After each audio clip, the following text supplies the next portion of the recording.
Makikitang nakaupo sina Osaragi at Shishiba sa lugar ng Torii Gates nang biglang tumunog ang telepono ni Shishiba. Si Nagumo pala ang tumawag. Agad niyang tinanong si Shishiba kung nakita na nito ang listahan na hawak ng mga inmate at inutusan siyang silipin ang huling pahina nito. Pagkabukas ni Shishiba sa huling pahina, tumambad sa kanya ang tunay na plano ni Slur na magpatayan sa huli ang 4 na inmate. Ngunit may isang bagay na napansin ni Nagumo, tila sinadya raw na ipaalam sa kanila ang planong ito. Magsisimula na ang laban kina Sakamoto at Apart. Unang umatake si Apart, agad niyang ginamit ang kanyang mga wire upang subukang puluputan si Sakamoto. Ngunit mabilis na tumugon si Sakamoto, kumuha siya ng bakal at pinaikot ito sa paligid ng mga wire hanggang sa magmukha itong cotton buds. Sa isang iglap, hinailan niya ito at sinundan ng isang malakas na suntok patungo kay Apart. Gayunpaman, nasalag ito ni Apart gamit muli ang kanyang wire. Tahimik na tumingin si Apart kay Sakamoto at tinanong, naaalala mo ba ang unang beses na kumonekta ka sa mundo? Yung sandaling naramdaman mong hindi ka nag-iisa? Pagkatapos ng kanyang tanong, nagkaroon ng flashback si Apart. Noong bata pa si Apart, hindi siya naging palakaibigan. Hirap siyang makibagay sa ibang bata at maging ang sarili niyang ina ay tila walang malasakit sa kanya, hindi siya kinakausap at madalas siyang binabalewala. Sa kabila nito, tanging ang kanyang ama lamang ang nagpapakita ng pag-aalala at pagmamahal. Kahit abala sa trabaho, palagi siyang kinakausap ng kanyang ama. Isang araw ay sinabi nito sa kanya, sa mga tao, ang mahalaga ay kung ano ang nasa loob. Maging tapat at mabuti ka sa iyong mga kaibigan. Bilang suporta, binigyan siya ng ama ng isang manika upang magsilbing kasangkapan sa pagsasanay ng pakikipag-usap.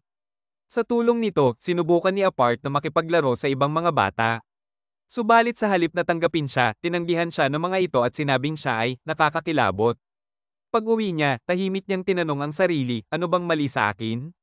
Bakit ayaw nilang makipaglaro sa akin? Sa puntong ito, nagbago ang ekspresyon ng kanyang mga mata na puno ito ng galit. Sa isang iglap, sinaksak niya ang kanyang manika at napatawa siya sa paraang tila wala sa sarili. Habang siya'y nagmumuni-muni, may nakita siyang pasang pag-alagala. Kinuha niya ito at dinala pa uwi. Sa kasamaang palad, pinatay niya ito gamit ang isang cutter. Nakita siya ng kanyang ama sa akto. Sa halip na pag-alitan, niyakap siya nito at humingi ng tawad.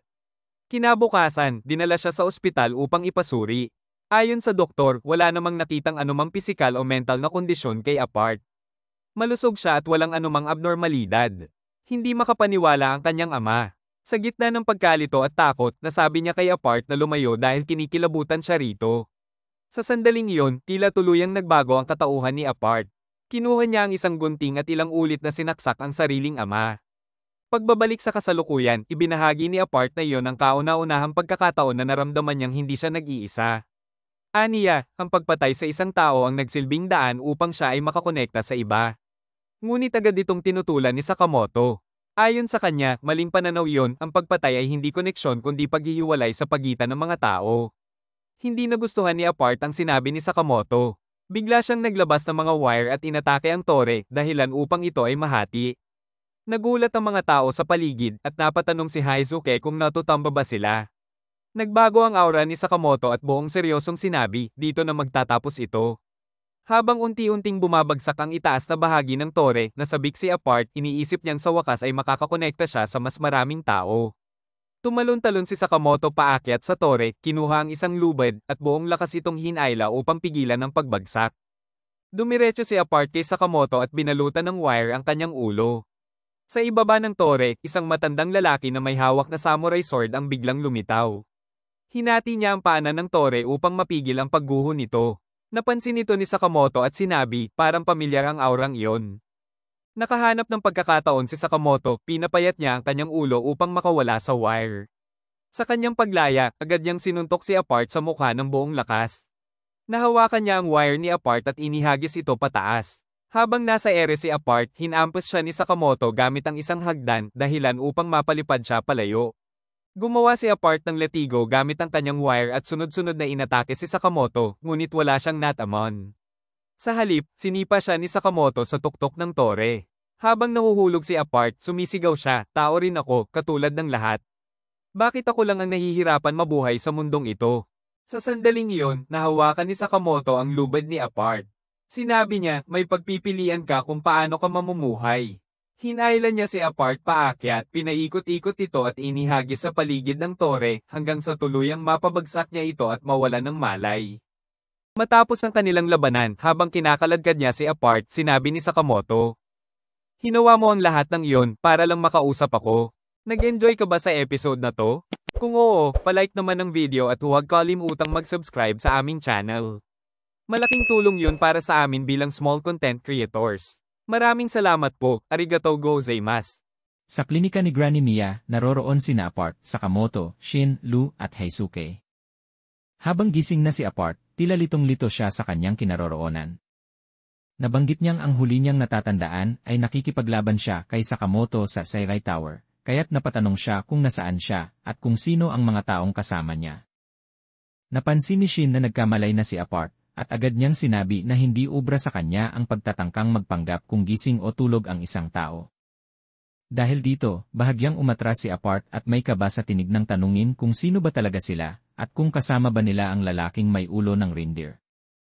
Idinagdag pa niya na hindi siya maaaring gamitin ni Numan para sa anumang layunin. Magsasalita sana si Heisuke at ipinaliwanag na kailangan lamang nila ang kanyang tulong. Naguluhan si Apart kung bakit hindi siya pinatay ni Sakamoto. Sa halip, inimbitahan siya ni Sakamoto na umupo at sumama sa kanilang pag-uusap at sinabing wala silang galit sa kanya. Ang tanging gusto lamang nila ay impormasyon kung sino ang nag-hire sa kanya. Hindi makapaniwala si Apart sa naging tugon ng grupo. Anya, hindi niyo ba naisip na maaari ko kayong atakehin sa sandaling magising ako?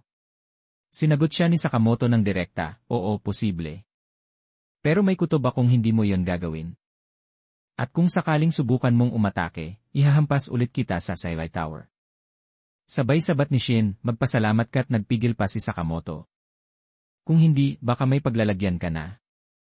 Habang nagmumuni-muni, napansin ni Apart na kakaiba ang pakikitungo sa kanya, parang normal na tao lang siya. Napangiti siya sa pangyayari, at sa wakas ay umupo na rin kasama nila. Tinanong niya kung anong impormasyon ba ang nais nilang makuha. Ayon kay Apart, nakilala nila ang isang nilalang na may ulo ng reindeer at katawan ng makina. Hindi rin niya kilala kung sino si Slur. Agad naman nag-react si Sakamoto at tinanong kung saan niya ito nakita. Isinalaysay ni Apart na sinundan niya ito sa isang hotel at inatake. Ngunit bago siya tuluyang umalis, nag-iwan siya ng wiretap para makinig sa mga pag-uusap.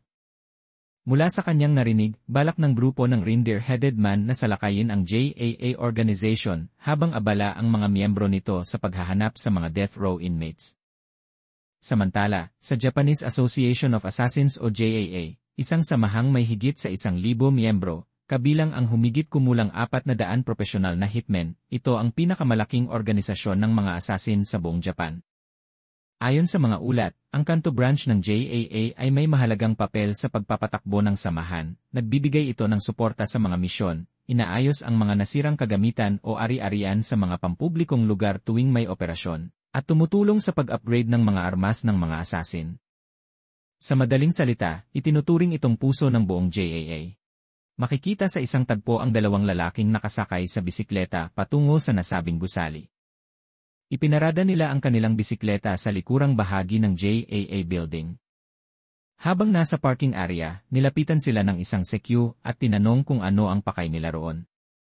Ipinaalala rin ng gwardiya na kinakailangan ng visitor's pass o employee ID para makapasok sa gusali. Sumagot ang isa sa kanila na hindi sila miyembro ng JAA, isang pahayag na agad nagdulot ng tensyon. Tinutukan sila ng baril ng gwardiya, sabay sabing sila ay nanghihimasok. Sa isang iglap, nilapitan siya ng isa sa mga lalaki, at sa isang malakas na suntok ay naglaho ang ilang bahagi ng katawan ng gwardiya. Ang umatake ay nakilalang si Gaku. Habang papasok na sila sa gusali, nagbibiruan pa ang dalawa. Ayon sa isa, kinakabahan siya, animoy unang araw muli ng pasukan sa eskwela.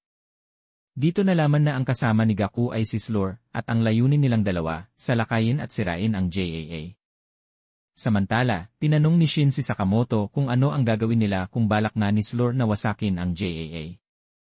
Ang sagot ni Sakamoto, sa ngayon, pumunta muna tayo sa JAA.